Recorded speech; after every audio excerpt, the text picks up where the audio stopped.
মা, আমার জন্য দোয়া করো, এবার যেন আমি চাকরিটা পাই। যা বাবা, মায়ের দোয়া সবসময় সাথে থাকবে। আমি দোয়া করছি আল্লাহ যেন তোকে একটা ভালো চাকরি মিলিয়ে দেয়। আসি মা। যা।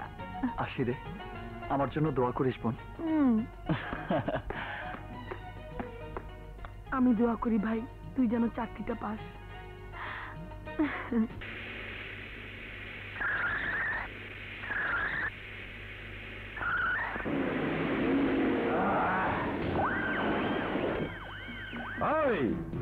আসছে আমাকে মেহমান।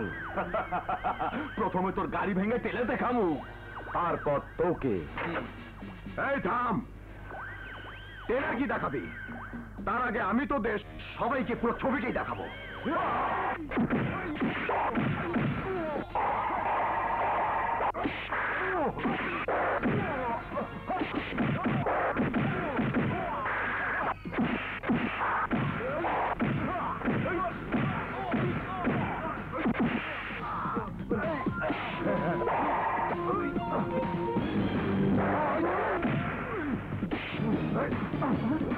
আরে আরে, ওকে মারছো কেন?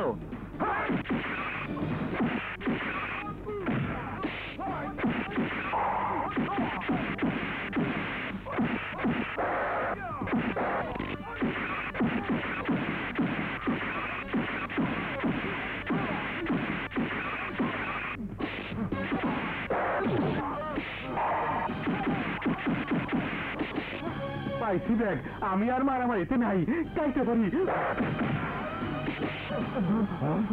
চল কেটে পড়ি, চল। আমার ব্যাগ, আমার ব্যাগ কোথায় গেল? আজকেও আমার কপালটা ফাটা হয়ে গেল। আপনি ব্যাগের জন্য ভাববেন না, আপনি আমার জীবন বাঁচিয়েছেন, আপনাকে আমি ব্যাগ কিনে দেব। না না, আমি ব্যাগের জন্য ভাবছি না, ভাবছি ব্যাগের সঙ্গে এই ফাইলটা চলে গেল। একটা চাকরির ইন্টারভিউ দিতে যাচ্ছিলাম, সেটা দিতে যাওয়া হবে না। আপনি কি পাস করেছেন? গরিব মায়ের সন্তান, সংসারে বাবা নেই। ইচ্ছে ছিল এমএ পাস করব, কিন্তু বিএ পাস করার পর অভাবের জন্য লেখাপড়া বন্ধ করে দিতে হলো। এখন চাকরির জন্য দাঁড়ে দাঁড়ে ঘুরছি। আর আপনাকে চাকরির জন্য ঘুরতে হবে না, আমি আপনাকে চাকরি দেব। আপনি? আমি রানা গ্রুপ অফ ইন্ডাস্ট্রিজের মালিক রাহুল খান রানা। আপনি রাহুল খান রানা?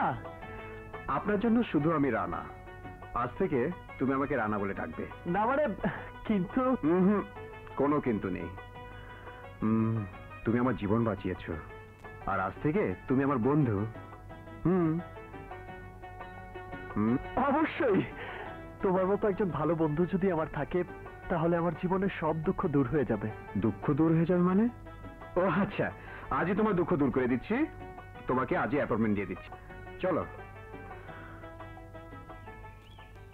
ওঠো। রত্না, রত্না, বেলা 12টা বাজতে চললো, এখনো ঘুম থেকে উঠছিস না? উঠ মা।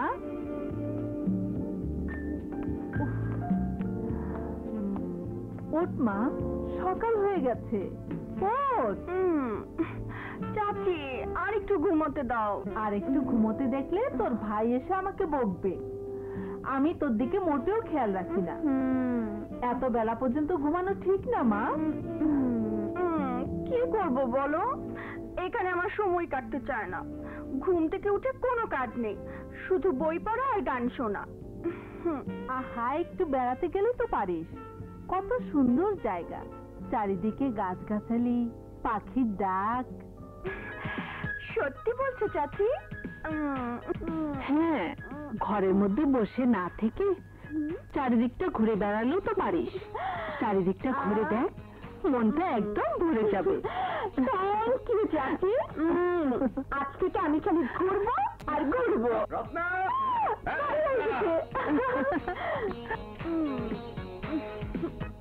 ভাইয়া,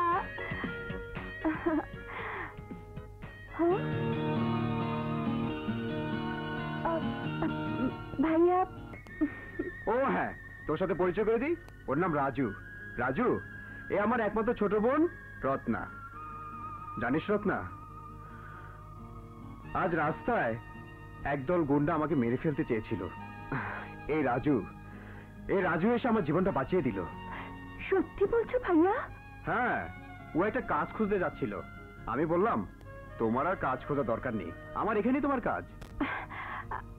আপনাকে কি বলে যে ধন্যবাদ জানাবো ভাষা খুঁজে পাচ্ছি না। আপনি আমার ভাইয়ের জীবন বাঁচিয়ে আমারও জীবন বাঁচিয়েছেন। আমাদের ফার জন্য তোমার বেতন 5,000 টাকা। হ্যাঁ? 5,000 টাকা? 5,000 টাকা আমার জন্য অনেক টাকা। আপনি আমাকে ঋণী করে রাখলেন। আরে না না, বন্ধুত্বের মাঝে কোনো ঋণ টিন নেই, সব সমান। তুমি আমার জন্য করবে, আমি তোমার জন্য করব।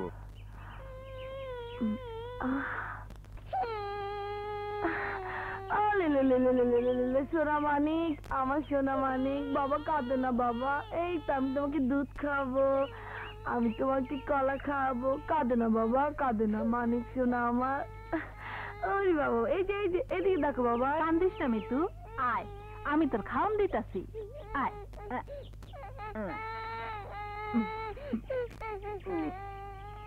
আমার যদি এরকম একটা বাচ্চা থাকতো, ওকে আমি কত আদর করতাম, খাওয়াইতাম। রানী, আরে রানী, একটা দারুণ সুখবর আছে। কি সুখবর ভাই? কও না। হ্যাঁ, আমার চাকরি হয়ে গেছে। চাকরি হয়ে গেছে? কি চাকরি ভাই? কও না। আরে শিমুলপুর ফার্ম হাউসের মালিক রানা সাহেব হ্যাঁ। শুধু চাকরি দেয়নি, আমাকে বন্ধুও বানিয়েছে। উম্মা। আমি জানতাম তোমার একটা ভালো চাকরি হবে। তুমি আমার লক্ষ্মী ভাই। এখন বল মা কোথায়? আরে মাকে সুখবরটা না দেওয়া পর্যন্ত শান্তি পাচ্ছি না। বল মা কোথায়? আরে ওদিকে, ইস, কোথায় যে গেল? কি হয়েছে মা? মানে ওদিকে।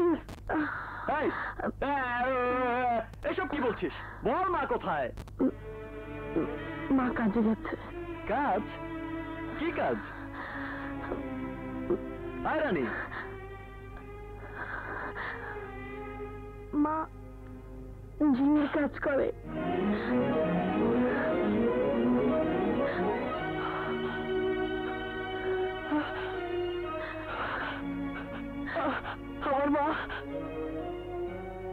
আমার মা ছিয়ের কাজ